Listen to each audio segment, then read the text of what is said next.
के ग्रेस के द्वारा हील होंगे, आप ब्लेस होंगे। आमीन। तो आइए हम उस टेस्टिमनी को लेते हैं। सिस्टर, क्या नाम है आपका? एंजेलिना। और आप कहाँ के रहने वाले हैं?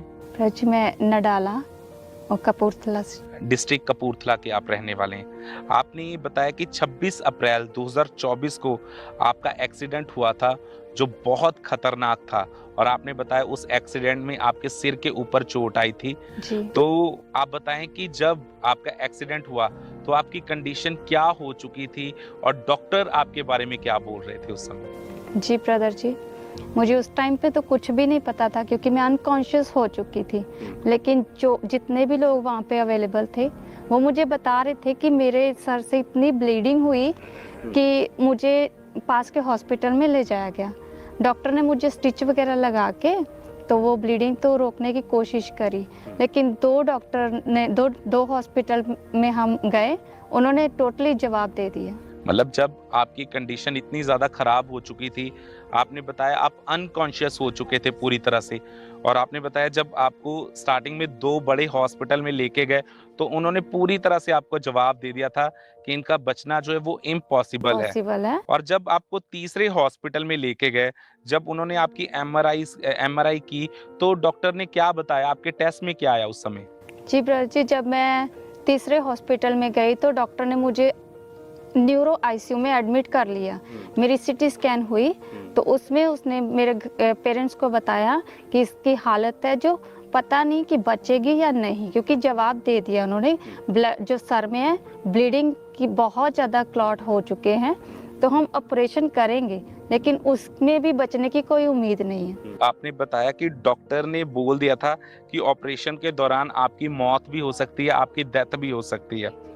तो आपने बताया कि तब तक आपका ऑपरेशन तो नहीं हुआ था और 9 दिन आप आईसीयू में एडमिट रहे थे। बिल्कुल।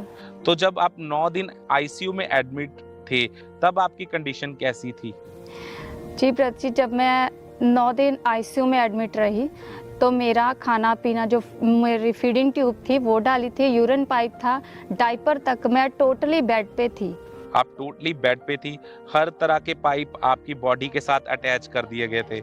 तो मैं अनकॉन्शियस थी, मुझे कुछ भी नहीं पता कि मेरे को कौन मिलने आ रहा है, कौन मुझे देखने आ रहा है। तो मैं अनकॉन्शियस थी। तो मुझे मतलब 10 दिन का अभी तक कुछ भी याद नहीं है। तो पर मेरी फैमिली को पता था कि ये खामरा चर्च के साथ अटैच है, बहुत ज़्यादा अटैच है। तो इन्होंने जो प्रेयर ऑयल मैं रखती थी अपने बैग में वही मेरे पे अप्लाई किया, मेरे बैग से निकाल के। और आपने बताया कि आप एक जिंदा लाश की तरह एक हॉस्पिटल में पड़े हुए थे। बिल्कुल बिल्कुल। जिसको कोई भी होश नहीं था, आप पूरी तरह से अनकॉन्शियस थे, एक तरह से आप कोमा में जा चुके थे। तो आपकी कंडीशन इतनी ज्यादा क्रिटिकल हो चुकी थी, तो बहुत सारा पैसा भी आपके ऊपर खर्च हुआ होगा। जी जी। कितना पैसा आपके ऊपर लग चुका था? जी, जब ऑपरेशन के बारे में डॉक्टर ने बोला तो उन्होंने बोला कि 1 लाख के करीब आप अरेंज कर लीजिए कि ऑपरेशन फिर हम शुरू करेंगे। तो 2-3 लाख तक खर्चा उन्होंने बता दिया था।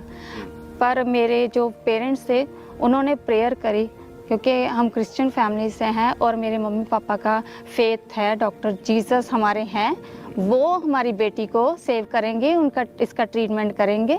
तो उन्होंने विश्वास किया, प्रेयर को रिसीव किया, तो विश्वास किया, खुद प्रेयर करी, तो सच में मेरी ज़िंदगी में ऐसा चमत्कार हुआ कि सच में डॉक्टर जीसस ने ही मुझे न्यू लाइफ दी। मेरा ऑपरेशन किया, सारे क्लॉट्स ख़त्म कर दिए। और जब डॉक्टर ने नेक्स्ट सिटी स्कैन करी तो वो बोल रहे कि हमें नहीं पता कि क्या हुआ, सच में आपका जो भगवान है, आपका जो गॉड है वो बहुत बड़ा है। तो आपकी प्रार्थना का उसने उत्तर दे दिया। मतलब आपको 4 डॉक्टरों ने जवाब दे दिया था, टोटली आप बेड पे जा चुके थे, यूरिन पाइप लगा हुआ था, फूड पाइप लगा हुआ था, और आपने बताया आप एक जिंदा लाश की तरह था। आपकी सिचुएशन बहुत ज़्यादा क्रिटिकल हो चुकी थी। और फिर आपको इस जीवी चर्च के बारे में पहले से ही मालूम था, आप पहले से ही अंकुर नरूला मिनिस्ट्री के साथ जुड़े हुए थे, आपके माता पिता इस मिनिस्ट्री को फॉलो करते हैं। और आपने बताया उसके बाद आपने जूम ले हैंड के ऊपर आपके रिलेटिव्स ने आपका प्रेयर जो था वो रजिस्टर करवाया। और जब 5 मई 2024 में ऑनलाइन आपके ऊपर प्रार्थना की गई, सबसे पहले हम उस सामर्थी प्रार्थना को देखते हैं। ए SJ, What's up, man? Meet my girlfriend Sandhya and ये उसके पेरेंट्स और उसके चाचा चाची, उसकी पास की बुआ एंड हर फैमिली। सबसे पहले हम उस सामर्थ्य प्रार्थना को देखते हैं।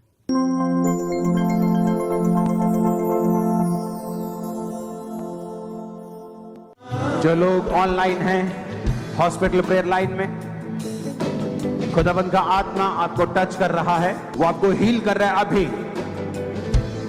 और वो आपको चंगा कर रहा है अभी। जो ऑनलाइन है आंखों को बंद करके अपने हाथों को हिलाएं। मैं देखूं अब तक मेरी आवाज आ रही है। थैंक यू जीसस बोले। यीशु के कोड़े खाने से मैं चंगा हो चुका हूं बोले। और यीशु मसीह का आत्मा आपको छूकर हील कर रहा है अभी, इन जीसस ने। तारीफ करेंगे परमेश्वर की, परमेश्वर के दास के लिए, उसकी दासी के लिए, इस मिनिस्ट्री के लिए जोर से तारीफ करेंगे जीवित परमेश्वर की। तो सिस्टर आप बताएं कि जैसे ही परमेश्वर के दास ने आपके ऊपर प्रार्थना की जूम के थ्रू, तो आपकी बॉडी में, आपकी हेल्थ में क्या चेंजेस आए उस समय? जी उसी दिन से, उसी टाइम से मैं रिकवर हो गई और मैंने खुद से पाइप निकाल दी। जो फीडिंग पाइप मुझे डाली थी तो वो मैंने निकाल दी और खुद से मैंने चलना फिरना शुरू कर दिया। मतलब सेम टाइम आपको परमेश्वर के आत्मा ने छुआ, सेम टाइम आपकी रिकवरी शुरू हुई। जी बिल्कुल। और आप जो एक जिंदा लाश की तरह हॉस्पिटल में पड़े थे, परमेश्वर ने आपको न्यू लाइफ आपकी बॉडी के अंदर एंटर की, आपकी स्पिरिट के अंदर एंटर की। बिल्कुल। और अब आप कितना समय हो चुका है, आप पूरी तरह से हील हो चुके हैं? उसके बाद मैं कंटिन्यू अपने आप में बदलाव देख रही हूँ, अपने आप को हीलिंग में देख रही हूँ कि मुझे एवरीडे खुदा हील कर रहे हैं। और परमेश्वर के अनुग्रह से और प्रभु के दास ने जो प्रेयर करी, उस प्रेयर का इतना असर हुआ कि मैं अब तक अपने आप को इतना हील फील कर रही हूँ कि मैं सारे काम खुद से कर रही हूँ, खा पी रही हूँ, और मैं जो मैं नहीं कर सकती थी वो मैं खुद से कर रही हूँ। अब मतलब अब आप पूरी तरह से हील हैं। और इस बड़ी गवाही के लिए कि खुदा ने मुझे ये न्यू जिंदगी दी है, न्यू लाइफ दी है, तो इस बड़ी गवाही के लिए मैं परमेश्वर का धन्यवाद करती हूँ। दिल की गहराइयों से सारी महिमा आदर जलाल मैं अपने जिंदा खुदा को देती हूँ। और प्रभु के दास को, प्रभु की दासी का मैं थैंक्स करती हूँ जिन्होंने मेरे लिए प्रेयर करी। और उस टाइम मैं हॉस्पिटल में थी और उस प्रेयर के थ्रू मैंने हीलिंग को ग्रहण किया। तारीफ करेंगे परमेश्वर की, जोर से तारीफ करेंगे इस बड़ी टेस्टमनी के लिए।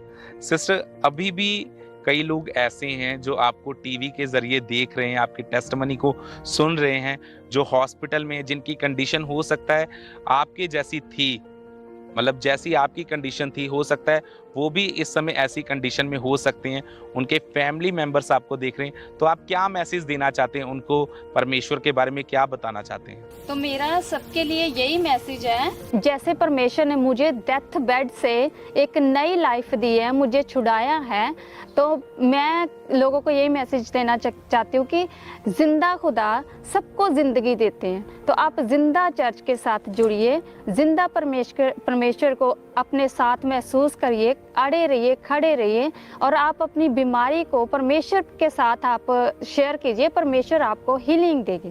तारीफ करेंगे परमेश्वर की, जोर से तारीफ करेंगे इस बड़ी टेस्टमनी के लिए।